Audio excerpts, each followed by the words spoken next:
لقد جاءكم رسول من أنفسكم عزيز عليه ما عنتم حريص عليكم بالمؤمنين رؤوف رحيم۔ آج سورہ توبہ کی آیت نمبر 128 کا بیان ہے۔ اور بے شک تمہارے پاس تم ہی میں سے ایک عظیم رسول آ گئے، تمہارا مشقت میں پڑنا ان پر بہت شاق ہے، تمہاری فلاح پر وہ بہت حریص ہیں، مومنوں پر بہت شفیق اور نہایت مہربان ہے۔ یعنی اس آیت کے اندر بتایا یہ جا رہا ہے، ایک تو یہ کہ یہ جو رسول ہیں یہ تمہاری ہی جنس سے ہیں، انسانوں میں سے ہیں، فرشتوں میں سے نہیں ہیں، انسانوں میں سے ہیں۔ اور اس رسول کو دنیا میں جو عزت اور شرف حاصل ہوگا، اس رسول کو جو بھی شانیں اور جو بھی مرتبہ حاصل ہوگا، ان کی وہ شان تمہارے لیے باعث فضیلت ہے۔ تمہارے لیے ان کی جو شان ہے، ان کی جو عزت ہے، ان کا جو شرف جو ان کو حاصل ہوگا، وہ تمہارے لیے باعث فضیلت ہے۔ اور پھر اس رسول کے اندر اللہ نے یہ صفت رکھی ہے کہ جو چیز تمہارے لیے نقصان دہ ہو وہ ان پر بہت سخت دشوار ہوتی ہے۔ کہ تمہیں کوئی نقصان پہنچے تو ان کے لیے بہت دشوار ہے، یعنی انہیں اس کی تکلیف پریشانی ان کو ہوتی ہے۔ اور یہ رسول اس ایسے رسول ہیں کہ اس رسول کی تو یہ صفت ہے کہ ان کی خواہش یہ ہے کہ بھلے وہ دنیا کی کامیابیاں ہوں، بھلے وہ آخرت کی کامیابیاں ہوں،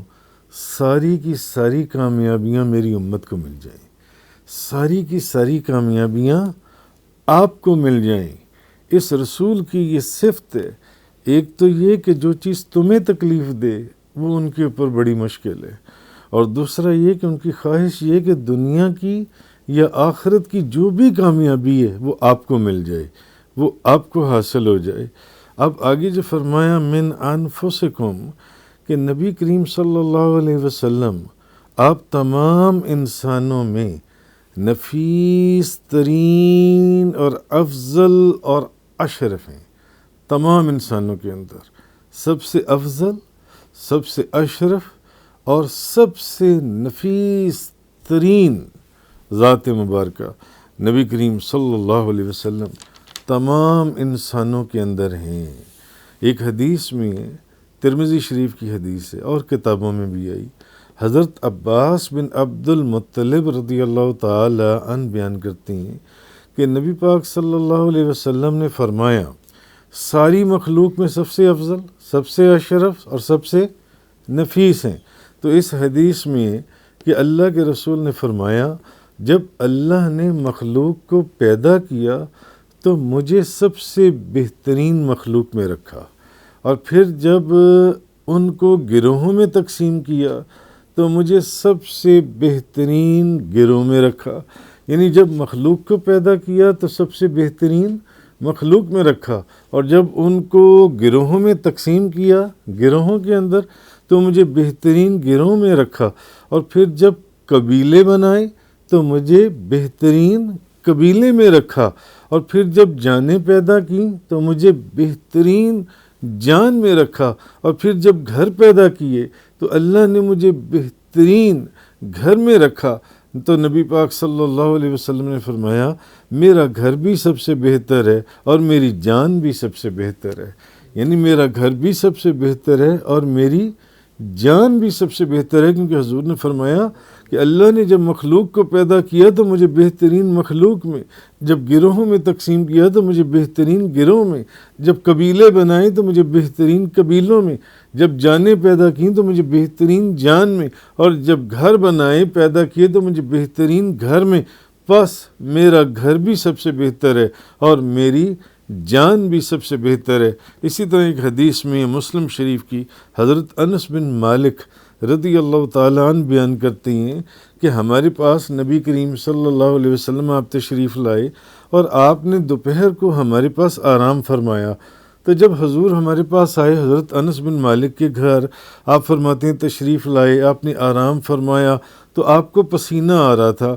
تو حضرت انس بن مالک فرماتے ہیں میری والدہ ایک شیشی لے کر آ گئیں اور نبی کریم صلی اللہ علیہ وسلم کے جسم مبارک کے اوپر جو پسینہ تھا اس پسینے کو اس شیشی کے اندر اکٹھا کرنا شروع ہو گئی۔ تو نبی پاک صلی اللہ علیہ وسلم بیدار ہوئے، حضور اٹھ گئے، حضور آرام فرما رہے تھے۔ حضور نے پوچھا اے ام سلیم تم یہ کیا کر رہی ہو؟ یعنی حضور کے جسم مبارک سے پسینہ اکٹھا کر کے تو اس شیشی کے اندر وہ پسینے کے قطرے ڈال رہی تھیں۔ تو انہوں نے کہا کہ یہ آپ کا پسینہ ہے، تو ہم اس پسینے کو اپنی خوشبو کے لیے جمع کر رہے ہیں، اپنی خوشبو کے لیے جمع کر رہے ہیں، اور یہ ہماری سب سے اچھی خوشبو ہے، سب سے اچھی خوشبو ہے۔ اور حضرت انس بن مالک سے یہ ایک روایت ہے، حضرت انس بن مالک رضی اللہ تعالیٰ عنہ بیان کرتے ہیں کہ نبی کریم صلی اللہ علیہ وسلم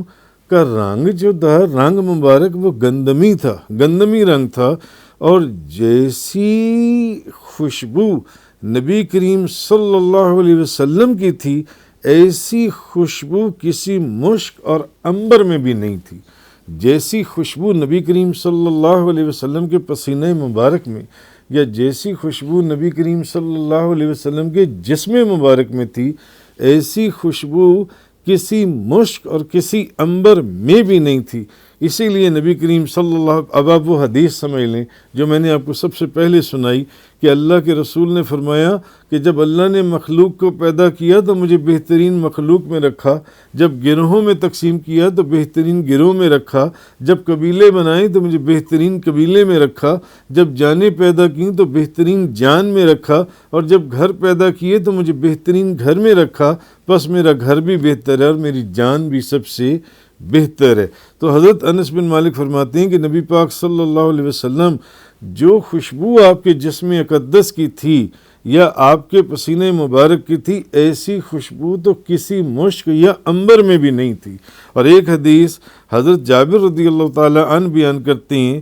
کہ نبی پاک صلی اللہ علیہ وسلم، اور یہ احادیث میں موجود ہے کہ جب کسی راستے پر جاتے تو پھر آپ کے بعد اگر کوئی اس راستے پر جاتا تو وہ بندہ پہچان لیتا کہ یہاں سے نبی کریم صلی اللہ علیہ وسلم گزریں۔ حضور کی خوشبو ایسی تھی کہ حضور جس راستے سے گزرتے تھے ان راستوں کے اوپر حضور کی وہ خوشبو پھیل جاتی تھی، اور وہ پہچان لیتا تھا کہ ابھی ابھی نبی کریم صلی اللہ علیہ وسلم اس راستے سے گزریں، اس راستے سے گزریں۔ یعنی ایک حدیث کا مفہوم میں آپ کو بتا رہا ہوں، اس حدیث کے اندر یہ بھی ہے کہ حضور جس راستے سے گزرتے تھے گزرنے والے وہاں سے حضور کو پہچان لیتے تھے کہ ابھی ابھی نبی کریم صلی اللہ علیہ وسلم یہاں سے گزریں۔ اور اس سے پچھلی حدیث سے میں نے سنائی کہ حضرت انس بن مالک فرماتے ہیں کہ ایسی خوشبو تو کسی مشک یا عنبر میں بھی نہیں تھی جیسی خوشبو نبی کریم صلی اللہ علیہ وسلم کے جسم اقدس یا پسینہ مبارک کی تھی۔ حضرت ابو ہریرہ رضی اللہ تعالی عنہ بیان کرتے ہیں، ایک حدیث کے اندر ہے، ایک بندہ نبی پاک صلی اللہ علیہ وسلم کے پاس آیا، اس نے کہا یا رسول اللہ میں نے اپنی بیٹی کا نکاح کیا ہے، میں چاہتا ہوں کہ آپ اس میں میری مدد کریں۔ تو آپ نے اس کو کہا کہ اچھا تم کل آنا، اور ایک لکڑی بھی لیتے آنا اور ایک شیشی بھی لیتے آنا، کھلے منہ والی شیشی بھی لیتے آنا، ایک لکڑی بھی لیتے آنا، اور کل آنا۔ جب اس بندے نے کہا کہ میں نے اپنی بیٹی کا نکاح کیا اور میں چاہتا ہوں کہ آپ کچھ عطا فرمائیں یا آپ کچھ کوئی کسی چیز سے میری مدد فرمائیں، تو آپ نے فرمایا کہ ایک شیشی لانا اور ایک لکڑی لانا اور کل لانا۔ پھر آپ نے جب وہ آیا تو آپ نے اس شیشی کے اندر اپنا پسینہ ڈال کے دیا، اپنا پسینہ مبارک جسم اقدس سے، ہو سکتا ہے وہ گرمیوں کے دن ہو، پسینہ مبارک جون جولائی اگست کے مہینے ہو، پسینہ مبارک آتا، تو حضور نے وہ پسینہ مبارک اس شیشی کے اندر ڈال کے دیا کہ وہ شیشی جون سی ہے وہ اس پسینہ مبارک سے بھر گئی جون سی ہے، تو پھر آپ نے فرمایا اپنی بیٹی سے کہنا کہ وہ اس لکڑی کو اس شیشی میں ڈبو کر اس سے خوشبو لگایا کرے، جس لکڑی سے پسینہ مبارک اکٹھا کیا تھا، اس اپنی بیٹی کو کہنا کہ اس لکڑی کو پسینے میں ڈبو کر پھر پسینہ یہ جون سا پسینہ جون سا اس سے خوشبو لگائے۔ پھر جب وہ لڑکی خوشبو لگاتی تو احادیث کے اندر ہے کہ تمام مدینہ منورہ میں اس کی خوشبو پھیل جاتی۔ جب بھی وہ لڑکی وہ پسینہ یعنی وہ خوشبو لگاتی تو خوشبو کیا تھی؟ خوشبو تو نبی کریم صلی اللہ علیہ وسلم کا پسینہ مبارک تھا۔ جب بھی وہ خوشبو لگاتی تو اس کی خوشبو تمام مدینہ منورہ میں پھیل جاتی، یہاں تک کہ اس لڑکی کا جو مکان ہے، ان لوگوں کا جو مکان ہے، وہ خوشبو والوں کا گھر پڑ گیا تھا۔ یعنی لوگ ان کے گھر کو اس نام سے یاد کرتے تھے، خوشبو والوں کا گھر، خوشبو والوں کا گھر جون سے۔ تو نبی کریم صلی اللہ علیہ وسلم یہ جو فرمایا کہ حضور تمام انسانوں میں سب سے نفیس ترین، افضل اور اشرف انسان ہے۔ دوسری بات یہ کہ امت پر جو کوئی اگر سخت احکامات ہیں تو وہ آپ کے اوپر دشوار گزرتے ہیں۔ تو حدیث میں حضرت ابو ہریرہ رضی اللہ تعالی عنہ بیان کرتے ہیں کہ نبی کریم صلی اللہ علیہ وسلم نے فرمایا کہ میری اور تمہاری مثال اس شخص کی طرح ہے جس نے آگ جلائی، جب آگ نے ارد گرد علاقے کو روشن کر دیا تو جب آگ جلتی ہے تو کیڑے مکوڑے پروانے آتے ہیں نا اس کے اندر، تو وہ اس آگ میں گرنے لگے، اور وہ شخص ان کیڑے مکوڑوں کو اس آگ میں گرنے سے روک رہا تھا، اور وہ اس پر غالب آ کر پھر بھی آگ میں گر رہے تھے۔ بس میں تو تمہیں کمر سے پکڑ کر آگ سے کھینچ رہا ہوں اور تم پھر بھی آگ کے اندر گرنے لگے ہوئے ہو۔ یعنی نبی کریم صلی اللہ علیہ وسلم اپنی امت کے اوپر سخت احکامات کی بھی جو ہے آپ کے اوپر وہ دشوار تھے کہ میری امت کے اوپر کوئی سخت حکم جاری نہ ہو جائے جون سے۔ تو حضرت ابو ہریرہ فرماتی ہیں یہاں تک کہ نبی پاک صلی اللہ علیہ وسلم نے فرمایا اگر مجھے اپنی یعنی امت کے اوپر، مسلمانوں کے اوپر، اپنے غلاموں کے اوپر، اپنی امت کے اوپر یہ دشوار نہ ہوتا، یا حضور نے فرمایا اگر مجھے اپنی امت پر دشوار نہ ہوتا کہ میری امت کو یعنی تکلیف ہوگی یا دشواری ہوگی تو میں ہر نماز کے وقت مسواک کرنے کا حکم دے دیتا۔ یعنی مسواک کے بغیر نماز پڑھنی ہی نہیں ہے۔ مگر کیوں نہیں دیا حکم؟ کہ کہیں سب لوگ نہیں کر پائیں گے، ہر نماز کے وقت برش کرنا، ہر نماز کے وقت مسواک کرنا سارے نہیں کر پائیں گے۔ حضور اتنی بھی تکلیف اپنی امت کے اوپر برداشت نہیں کر سکتے تھے۔ حضور نے فرمایا اگر مجھے دشوار نہ ہوتا تو میں ہر نماز کے وقت مسواک کا حکم دے دیتا، یعنی کہ مسواک کے بغیر نماز نہیں پڑھنی۔ اسی طرح ایک حدیث میں حضرت عائشہ فرماتی ہیں کہ نبی پاک صلی اللہ علیہ وسلم نے ایک رات مسجد میں نماز پڑھی تو لوگوں نے بھی نماز پڑھی، اچھا دوسری رات آپ نے نماز پڑھی تو زیادہ لوگوں نے نماز پڑھی، پھر تیسری یا چوتھی رات جب نماز پڑھی تو اور زیادہ لوگ جمع ہو گئے، پھر اگلی رات نبی پاک صلی اللہ علیہ وسلم تشریف ہی نہیں لائے۔ پھر صبح آپ نے فرمایا میں جانتا ہوں تم لوگوں نے کیا کیا، یعنی تم دیکھتے تھے کہ میں رات کو آ کر نفل پڑھتا تھا، نماز پڑھتا تھا، تم بھی آنے شروع ہو گئے، زیادہ آنے شروع ہو گئے، اور زیادہ آنے شروع ہو گئے، لیکن آج میں نہیں آیا، یعنی آج میں نے آ کر وہ نماز نہیں پڑھی تو مجھے اصل میں خوف یہ تھا کہ کہیں ایسا نہ ہو کہ تم پر میری وجہ سے یہ نماز فرض نہ کر دی جائے اور پھر تم کہیں اس نماز کو پڑھ نہ سکو۔ ہر بندہ نہیں تہجد کی نماز پڑھ سکتا، ہر بندہ نہیں دوسری نمازیں پڑھ سکتا۔ حضور نے فرمایا میں اس لیے آج باہر نہیں آیا، یعنی حضور اپنی امت کے اوپر اس قدر شفیق، جیسے ایک باپ اپنی اولاد کے اوپر کہ کہیں میری امت پتہ نہیں یہ کام کر پائے یا نہ کر پائے، تو اگر مجھے دشواری نہ ہوتی تو میں تو ہر نماز کے لیے مسواک کا حکم دے دیتا۔ اور پھر جو آپ نماز پڑھ لیں، آپ نے جب دیکھا کہ لوگ زیادہ نماز آ کر وہ پڑھنا شروع ہو گئیں تو اس سے اگلے دن حضور آئے ہی نہیں کہ کہیں ایسا نہ ہو کہ یہ نماز جون سی ہے میری وجہ سے تمہارے اوپر فرض ہی نہ کر دی جائے اور تم یہ نماز پڑھ ہی نہ پاؤ جون سے۔ تو حضرت انس بن مالک رضی اللہ تعالیٰ عنہ روایت کرتے ہیں کہ اب معراج شریف والے دن، بخاری شریف، مسلم شریف، نسائی شریف، ترمذی شریف، صحاح ستہ کی احادیث میں سے ہے کہ حضرت انس بن مالک فرماتے ہیں کہ معراج شریف کی رات حضور نبی کریم صلی اللہ علیہ وسلم کے اوپر کتنی نمازیں فرض ہوئیں؟ 50 نمازیں فرض ہوئیں، مگر نبی پاک صلی اللہ علیہ وسلم نے بار بار اللہ کی بارگاہ میں درخواست کی کہ یا اللہ میری امت اتنی طاقت نہیں رکھتی، کچھ تخفیف فرمائیے، یا اللہ میری امت اتنی طاقت نہیں رکھتی، کچھ تخفیف فرمائیے. یہ میری امت تو یہاں تک کہ 50 کی جگہ کتنی نمازیں باقی رہ گئیں؟ 5 نمازیں باقی رہ گئیں، مگر فرمایا کہ یہ اب نمازیں تو 50 سے میں نے 5 کروا لی ہیں، یعنی 5 نمازیں، مگر ثواب اور اجر ان کو 5 نمازوں کا 50 نمازوں کا ہی ملے گا. یعنی یہ نبی کریم صلی اللہ علیہ وسلم اپنی امت کے اوپر کس قدر شفیق، اور کیا آپ کی کیفیت تھی کہ آپ اپنی امت کو تکلیف میں نہیں دیکھ سکتے، آپ اپنی امت کو کے اوپر کوئی سخت احکامات بھی جون سی ہیں آپ ان کو اس میں نہیں دیکھ سکتے. ورنہ کیا تھا، اللہ کا حکم تو آپ 50 نمازیں رہنے دیتے، مگر بار بار عرض کی کہ نہیں مولا میری امت کے اندر اتنی طاقت نہیں ہے، یا اللہ اس کو کچھ اور کم فرماتے، مولا اس کو کچھ اور کم کرتے کرتے 50 سے 5 نمازیں رہ گئیں. مگر فرمایا اب نمازیں تو 5 رہ گئی ہیں، مگر ثواب پڑھو گے 5 ملے گا 50 نمازوں کا ہی، جو اللہ نے 50 نمازیں فرض فرمائی تھیں. اسی طرح ایک حدیث میں حضرت ابو ہریرہ رضی اللہ تعالی عنہ فرماتے ہیں کہ نبی کریم صلی اللہ علیہ وسلم نے فرمایا ہر نبی کی ایک دعا مقبول ہوتی ہے، ہر نبی کی ایک دعا مقبول ہوتی ہے. تو ہر نبی نے وہ دعا دنیا میں مانگ لی،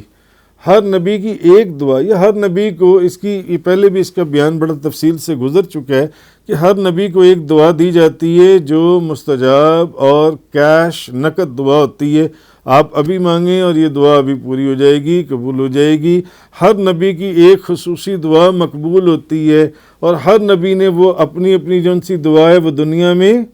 مانگ لی، اس نے مانگ لی. مگر میں نے اس دعا کو، جس دعا کو اللہ نے میرے لیے رکھا، نبی کریم صلی اللہ علیہ وسلم نے اپنی اولاد مبارکہ کے لیے کوئی دعا، آل رسول کے لیے کوئی دعا کیا نہیں کر سکتے تھے؟ حضور دعا کر سکتے تھے، مگر نبی کریم صلی اللہ علیہ وسلم نے فرمایا میں نے اس دعا کو قیامت والے دن اپنی امت کی شفاعت کے لیے چھپا کر رکھا ہے. میں نے اس دعا کو رکھ لی ہے. ہر نبی نے تو اپنی وہ دعا مانگ لی دنیا کے اندر، مگر مجھے جب وہ دعا دی گئی اور مجھے کہا گیا کہ آپ بھی وہ ایک دعا مانگ لیں، تو میں نے وہ دعا اپنی امت کی شفاعت کے لیے رکھی ہے، اور انشاءاللہ میری امت کے ہر اس فرد کو حاصل ہوگی میری شفاعت، ہر بندے کو شفاعت حاصل ہوگی، بس صرف اس نے شرک نہ کیا ہو، اللہ کے ساتھ اس نے کسی اور کو شریک نہ رکھا ہو. تو یہ چیز نبی کریم صلی اللہ علیہ وسلم کی کہ لقد جاءکم رسول من انفسکم